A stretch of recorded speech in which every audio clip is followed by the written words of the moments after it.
This is Democracy Now!, democracynow.org, the War and Peace Report. I'm Amy Goodman with Nermeen Sheikh.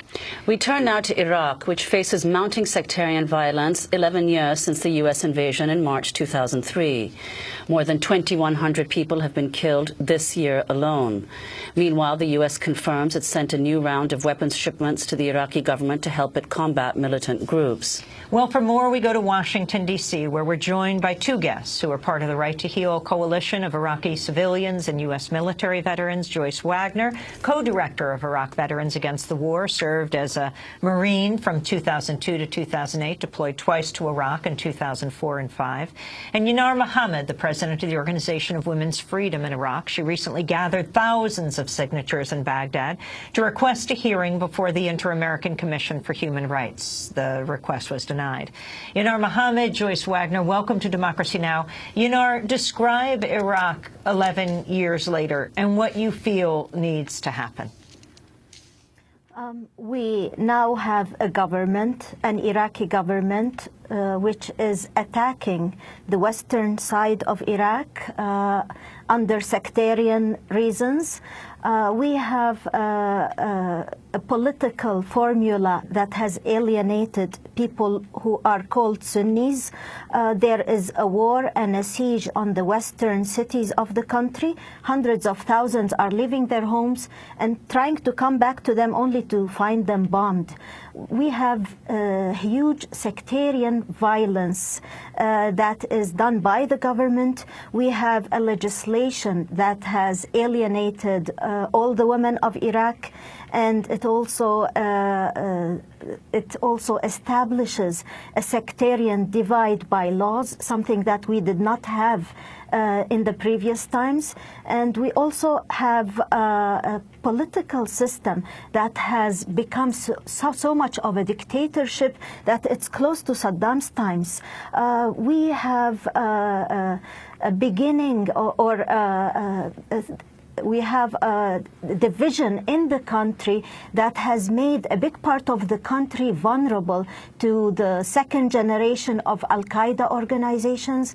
We have a situation that is not better than a war. The war in Iraq is not over yet. We are living it over and over again. And on top of that, there's a generation of babies who are born with birth defects, whose parents are living the agonies of not knowing what to do with their children. And the story goes on. Big parts of Iraq are contaminated with depleted uranium, with white phosphorus, and the U.S. government, who started the war and eventually caused the contamination in many parts in the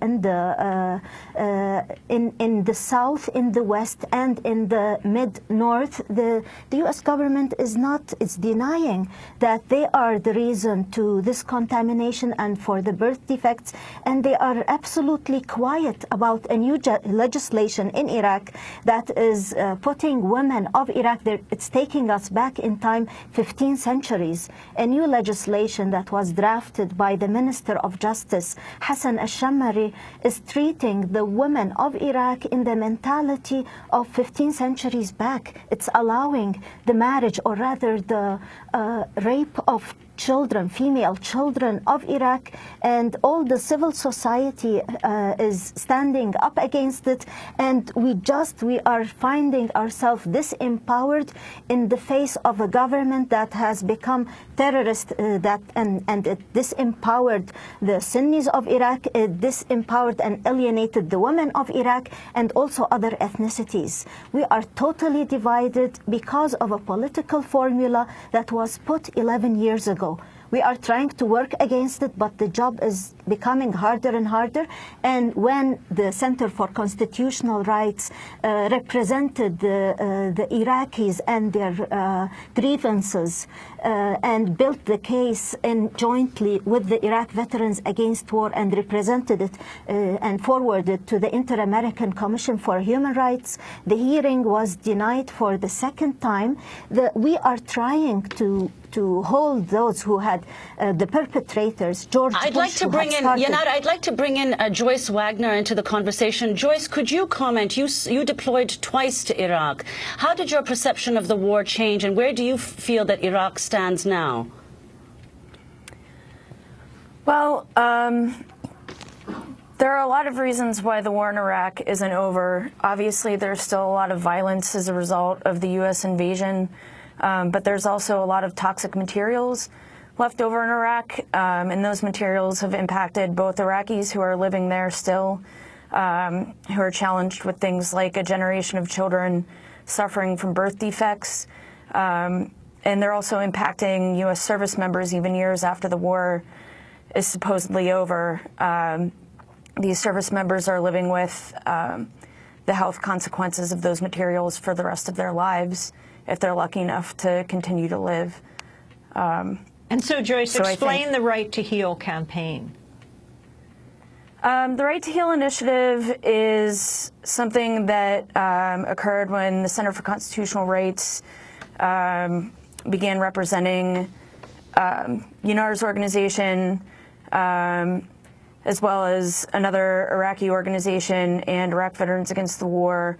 And we're trying to hold the U.S. government accountable for human rights violations in Iraq. So these health impacts, also for veterans, post-traumatic stress, going on repeated deployments with post-traumatic stress, military sexual assaults, and also things like using up soldiers and other service members to their very maximum and then finding reasons to kick them out of the military so that they don't have to take care of them later, they don't have to deal with the health issues, they don't have to provide them with educational benefits, and many people are actually left off worse than they were before they ever joined the military in the first place in terms of economic opportunities.